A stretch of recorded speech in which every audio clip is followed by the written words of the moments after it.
Сайн байцгаана уу? Ингээд та бүхэнтэйгээ өнөөдөр илгэний өвчний шалтгааны тухай хэрхэн илгээ өвчлүүлэхгүй байх тухай ярилцъя гэж шийдлээ.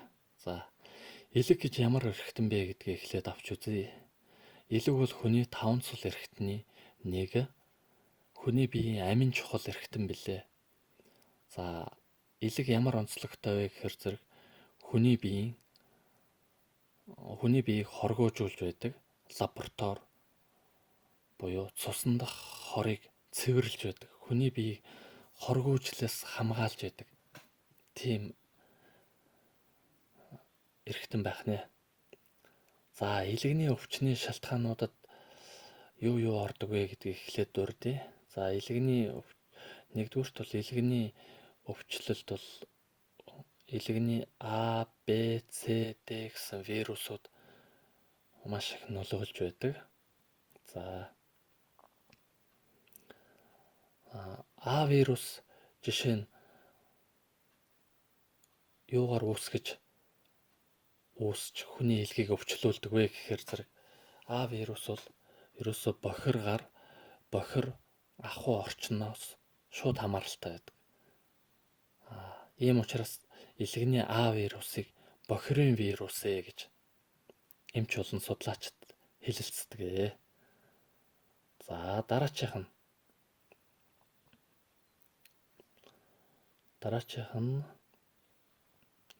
хоолны хордлого. За, хоолны хордлого бол Монгол улсад жил бүр маш олон тохиолдол гарч байдаг.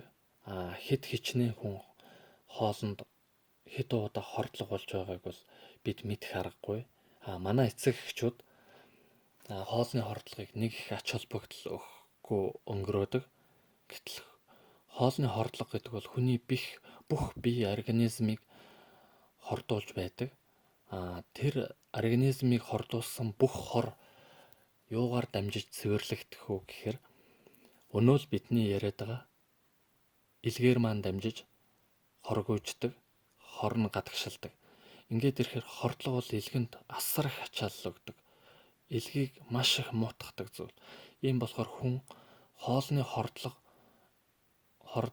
аль болох авахгүй байхыг хичээх хэрэгтэй. Энэ хоол хүнс миний эрүүл ахуйд хэрэгтэй хоол хүнс үү? Энэ хордлого өгөх хүнс мөн үү биш үү гэдгийг маш сайн тунгаах хэрэгтэй юм. За, дараачих нь. За, чихрийн шижин гэдэг өвчин байдаг. Чихрийн шижин өвчин бол цусан дах сахарыг нэмэгдүүлэх бөгөөд сахар ихтэй болсноор цус өтгөрдөг. За, өтгөрөөд ирэхээр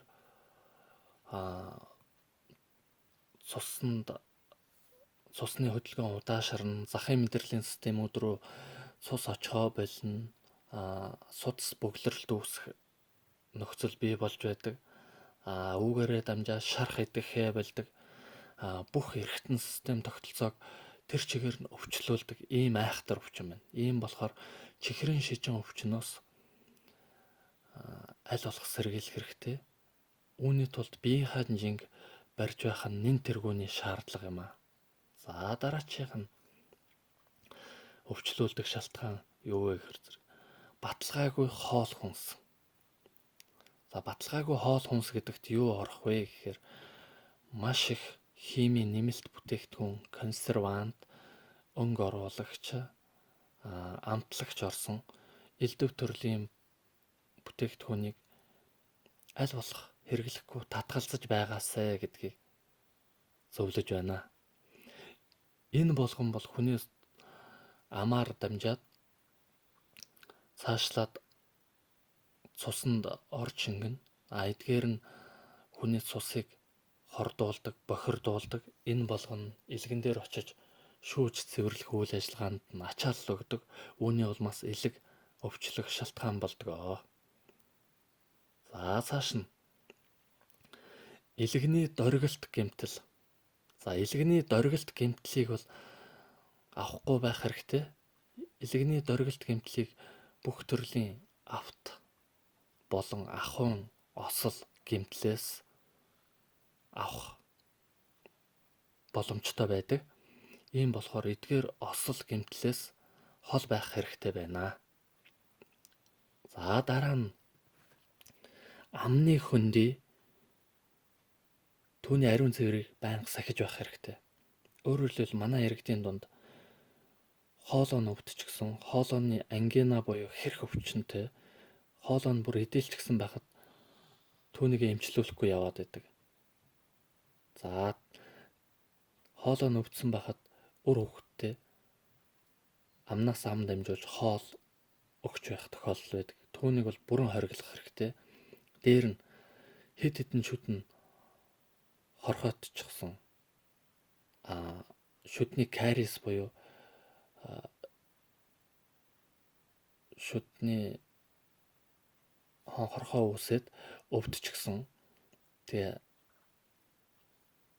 ийм нөхцөлтэй үед болохоор хүний цуснд энэ шүднээс тэр хоолойны хэрх өвчнөөс дандаа бохир нянгууд орж байдаг. Энэ нь бол ингэж явсаар гад сүлд цусандаа орно. Цус хордоод бохирдоод ирэхээр түүнийг элэг шүүн цэвэрлэн элгэнд очиж өвчлөл үүсгдэг. Ийм болохоор амны хөндийг бол маш сайн харчилж байх хэрэгтэй байна. Шүднүүдээ эмчлүүлэх хэрэгтэй байх нь хоолойны хэрх өвчнөө эмчлүүлэх хэрэгтэй байна. За дараа нь бэлгийн харьцаа. За элэгний вирусууд бэлгийн харьцаагаар дамжиж байдаг. За дараачих нь өөх тос болон архины хит их хэрэглээ. Манай иргэдийн дунд элдв төрлийн өөх тос ихтэй бол архины хэрэглээг хэтрүүлж хэрэглэх тохиолдол бол их байдаг. Ийм болохоор эдгээр хорт зуршлаа аль болох багасгаж зөв зохистой хэрэглээнд шилжих хэрэгтэй байна. За дараагийнх нь шарсан, хуурсан, хайрсан, нөөшилсөн бүх төрлийн хоол хүнснээс татгалзах хэрэгтэй. Энэ болгон таны илгэний эрүүл мэндэд муугар нөлөөлж таны илгийг өвчлүүлэх үндэс суурь нь болж байдаг. За үүний дараа элдв төрлийн химийн бодисын зохисгүй хэрэглээ. Наазах нь аяга тавг угаах шингэн,